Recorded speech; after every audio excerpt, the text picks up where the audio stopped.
Hey guys, what is up? Here's a fast break report here, bringing you guys another vlog. So unfortunately, I gotta make a response video here to Legend of Winning because what in the actual fuck?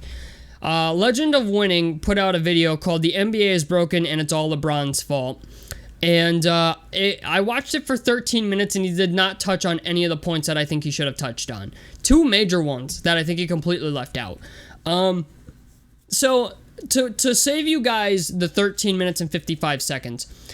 Lowe goes on to talk about how, the NBA is broken. Players are scoring, 40 points a game way more often now. 40 is the new 30. And I completely agree. Okay, I agree with that aspect that players are scoring out of their fucking mind at the moment.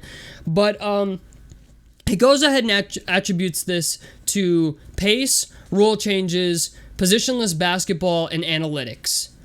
And I couldn't be any more disappointed with the points that he chose. And the reason I say that is because, first of all, LeBron James is not the reason the reason the league is the way that it is today. Okay? Maybe he was the reason the way the league was back up until 2015, but not today. Okay? It's not. If you want to attribute to anyone a reason for why players are scoring out of their fucking minds these days, there's only three players you can look at. And LeBron is one of them. James Harden is the second one. And the third one is probably the most important one, and that's Stephen Curry, who didn't even get a mention in this fucking video, by the way. Steph Curry, since 2015, has been lighting the fucking league on fire. And sure enough, when you watch Lowe's video, when he pulls up a graph of how scoring has gone up, you'd be not really astonished to find out that, since 2015. You mean the year that Steph Curry became a unanimous league MVP and was literally ending games before fucking halftime. Okay? Steph Curry was that good that year. Steph Curry was so good, he was the first unanimous league MVP, and everybody was like, well, fuck, we gotta play that. And honestly, when it comes to positionless basketball, the Warriors were the first to do it. I don't even know how LeBron fits into this. Yes, LeBron was the first small forward point guard when he was drafted because he was just that good. I can give you that. But it wasn't really super successful until the Warriors did it, with letting Draymond Green bring the ball up the floor and letting Steph Curry play off ball, and then they had Kevin Durant as well. I mean, they went 73-9 without Kevin Durant. That's the second best record in NBA history? I mean, I just don't understand how you can make a video like this and completely leave Stephen Curry out of it. To go out and say things like, it's analytics. It's positionless basketball. No, it's not. It's part of it, but it's not the whole reason. LeBron James is not the reason he's not the sole reason why the league is the way that it is now. He's part of it, but he's not the sole reason. Okay? We're going to completely leave out the idea that James Harden found a loophole in the rule book and all of a sudden everybody started doing step back threes. I'm watching Kelly Olynyk do them. Kelly Olynyk. Kyrie Irving does them. Steph Curry does them now. Luka Doncic does them now. Kevin Durant does them now. Paul George does them now. Jason Tatum does it now. Are we going to completely ignore the idea that, because James Harden found a loophole in the rule book and was arguably the greatest scorer in NBA history for 2 or 3 seasons straight, we're going to completely ignore that? This is a video that I'm just why would you even put this out knowing that your points are kind of accurate? It's almost like you're trying to push your narrative and everybody knows it's wrong. And on top of it, man, can we just talk about NBA talent? Can we do that? Can we talk about how talented the NBA player has become? Back in the day, you could get away with a 6-foot point guard playing your point guard position, okay? You could get away with an Allen Iverson. You could get away with a Speedy Claxton. You could get away with an Earl Boykins. Okay, but in today's league, no, your point guard's gotta be about 6'4" or taller. Unless it's Steph Curry or Trae Young, a guy's capable of shooting jump shots from the parking lot, then no, it's not gonna happen. Even in today's league, guys like Isaiah Thomas are washing out of the league because they're too small to play defense. The average height of an NBA player has gone up. And not to mention, getting back on the talent thing, look how many guys who are 6'11", 6'8" and above who can do literally fucking everything. Pascal Siakam, not very polished, but he's capable of being a 3-level scorer and bringing the ball up the floor and rebounding and playing defense and doing literally every motherfucking thing. Okay? We look at a guy like Kevin Durant, Kawhi Leonard, who, by the way, he brings up in his video, but then says, oh, well, threes aren't the sole reason for why guys are scoring so many points, because Kevin Durant and Kawhi Leonard are the guys who don't take a lot of threes but still score, like, you know, an insane amount of points. Well, they're both, what, 6'9", 6'11", and both of them have a 7'3", 7'5" wingspan. Okay? Like, that is just an anomaly in itself. Do you know how many players come into the league that are capable of handling a basketball and doing all that and having those types of measurements? Look at Scotty Barnes. Look at Michael Porter Jr. Look at Bol Bol. Look at Victor Wembanyama, who's coming into the NBA. Look at Ousmane Dieng. Like, this is not... There are so many players who are just physical fucking freaks. Even a guy like Nasir Little. I think Nasir Little, 6'6", has a 7'2" wingspan, if I'm correct. I mean, we're leaving so many things out of this that it's mind-blowing to me. Like, I saw this video and I'm just like, dude, how do you leave so much shit out? I mean, yeah, you have your Luka Doncic's of the world, your DeMar DeRozan's, your Kevin Durant's. Yes, I get it. These guys bring the ball up the court. They do whatever they want. They score buckets. Jason Tatum, I get that. Like I said, LeBron was a part of that. But easily the biggest reason for why the NBA is the way it is now is because of guys like Stephen Curry and James Harden. Okay? Yes, LeBron plays a big part of it in playing positionless basketball, and we got guys like Nikola Jokic now and stuff like that. But it's not the sole reason why teams are just this good and why players are scoring so many points. I mean, back in the early 2000s, teams took on average, 12 three-pointers a game? Today, it's 29. The average team shoots 29 three-pointers a game. So, yes, the three-point shot becoming revolutionary has been a part of it. NBA training and talent getting better is a huge part of it. I mean, you can't just come out and say, like, oh, back in the 80s, the pace was the same as today, but less points were scored. Well, you know what? Back in the 80s, guess how many Kevin Durants there were? You know what I'm saying? Like, back in the 80s, there was no Kevin Durants. There was no Kawhi Leonards. There was no universal guy that could just kill you from everywhere on the fucking floor. Okay?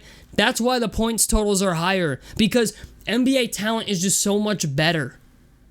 Like, that was the one thing that just blew my mind. I'm like, we're really going to do this? We're really going to compare the 80s to 2023 NBA and say that, oh, well, less points are being scored because of analytics. No, or less points were being scored because of analytics. No, less points are being scored because the players just weren't as fucking talented as they are now. You know, Bob Cousy, one of the greatest, most decked out point guards of all time, couldn't hold Chris Paul's jock strap in a game of one-on-one today. Okay? Like, even if you put Isaiah Thomas up against Chris Paul, guess who I'm taking? Chris Paul, the 6-time steal champion. Okay? Like, it's just, man, like, I understand what Lowe is trying to do. I do. But God, was it presented horribly. Like, I just don't know how you make a video like this and just leave Stephen Curry and James Harden out of it. Like, these were two guys that broke the game of basketball. I mean, Stephen Curry made it so, like, you couldn't just stand at the three-point line anymore and wait for a guy to pass half court and come up to you. No, you gotta press that motherfucker as soon as he passes half court. That's how good Steph Curry was. Or is. And I just think to myself, like, we're gonna leave all of that out? We're going to leave all of this out. The idea that teams are shooting more threes. The idea that players are coming into the league way more talented than they have ever been. The training is better. I mean, teams have shooting coaches now and ball handling coaches and shit. You know, like, medicine has come as far as it's ever been. I mean, player conditioning, training, all of it. Training as a whole has just gone to another level compared to where it was in the 80s. And I just think to myself, to leave all of these things out almost feels dishonest. Honestly. Like, I just think to myself, when I saw this video, I'm like, dude, there's no way you made this video and left all of this out. You know? Centers are shooting threes now. It's just, I don't know, man. I don't really know what more I have to say about this, but, like, I get what Lowe was trying to say, but, dude, like, you can't just blame it all on LeBron James. You know, like, I'm not a huge LeBron James fan by any means. I can respect the dude's legacy. But to come out and say something that is just absolutely fucking blasphemous, like, oh, it's LeBron's fault. Like, even in the comments, if you read the comments on that video, like one of the more upvoted comments, it's not the top comment, but like one of the more upvoted comments is like, I'm not a LeBron stan by any means, but you can't blame LeBron for this. And that's kind of what it feels like. It's like he took the analytics approach and went with it because LeBron James was one of the most efficient players of the last decade. And I understand that, but at the same time, it's like the triple-double is becoming way more prominent than it's ever been. Even the 50-40-90, like I said this in my community tab and in a video not long ago, that like the 50-40-90 is slowly going to become a statistic that's an everyday statistic. Why? Because we now consider 50% from the field is good. Back in the day, if you could shoot 45% from the field, you were efficient. Okay? If you were 45-47%, you were an efficient scorer. Nowadays, if you're not shooting in the 50 percentile, like in the 50% range, you're not doing well. If you can't shoot 40% from three, you're not doing well. Back in the day, it used to be 35-36%. Nowadays, if you are not shooting like 90% from the free throw line, you're not an elite free throw shooter. It used to be if you could shoot 83-85%, you were a damn good free throw shooter. But the league has evolved. And yes, he talks about innovation in his video about how like, you know, guys like Siakam and stuff like that and Giannis and stuff like that have become basically, you know, point guards as all in themselves, right? Like they've transformed and become different players. But the thing is, like, they wouldn't be able to do that if they weren't talented enough to do that. You know what I'm saying? Like Anthony Davis, for example, right? Anthony Davis used to be a point guard in high school. Like, he just hit a growth spurt. Anthony Davis can dribble a fucking basketball. So I just think to myself, man, like, to just say, like, blasphemous things like, oh, positionless basketball and LeBron are the reason that the league is the way that it is, it's not true. It's I can't say it's not true, but it's not entirely accurate. And, like, I hate when people make videos like this and make blanket statements in their title, like, it's LeBron's fault. No, because you could easily say it's more Stephen Curry's fault than anybody's. So I don't know, man. Now that I'm done ranting and I'm done going on my 12-minute tangent, you know, it's just, for me, man, like, Lowe has always had these takes where I'm just like, I watched them and, like, you know, I hear things and I don't agree entirely with everything, and I get it. You're never going to appease everybody, but for me, for you to completely deny the talent that is getting drafted into the NBA these days, and to deny that, like, Steph Curry is, like, the obvious reason that this is going the way it is, just feels dishonest to me, honestly. It feels dishonest. Because, like, even in his own video, he shows the graph where at 2015, the year that Stephen Curry won a unanimous league MVP, 2015, 2016, and so on, 2015 specifically was the year that Steph Curry turned the league on its fucking head. And then after that, you'll notice, didn't you see how many teams tried to replicate what the Warriors did? The Rockets tried it. The Bucks are currently doing it. Okay? Like, yes, the Cavs tried it with LeBron. Okay? Like, LeBron in that aspect was also maybe the first, but he wasn't an elite three-point shooter. Okay? The Warriors were the first team to be successful playing small ball basketball. Okay, and go on a 73-9 record and put the NBA on fire. Yes, you can make an argument LeBron was the first to do a lot of things. Positionless basketball, you know, 4 out, 1 in, and stuff like that. You can make that argument, but the first team to put it on the map and do it fucking correctly and win a chip and not only do it, but do it better than it's ever been done was Stephen Curry. After Stephen Curry and the Golden State Warriors, teams finally realized, like, hey, we need a center that can shoot the ball. Hey, we need a power forward that can bring the ball up. We need to play our best player off ball. We need to shoot more three-pointers, okay? Like, that's what happened.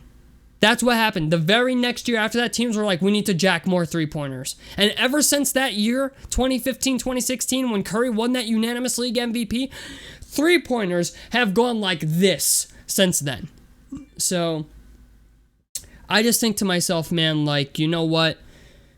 You're allowed to have a bad take every once in a while. Even I have them, okay? Everybody who does this has bad takes, but this felt incredibly fucking dishonest. So, tell me what you guys think about this down below in the comment section below. A like helps me out. Subscribe if you guys want to see more on the Fast Break Report.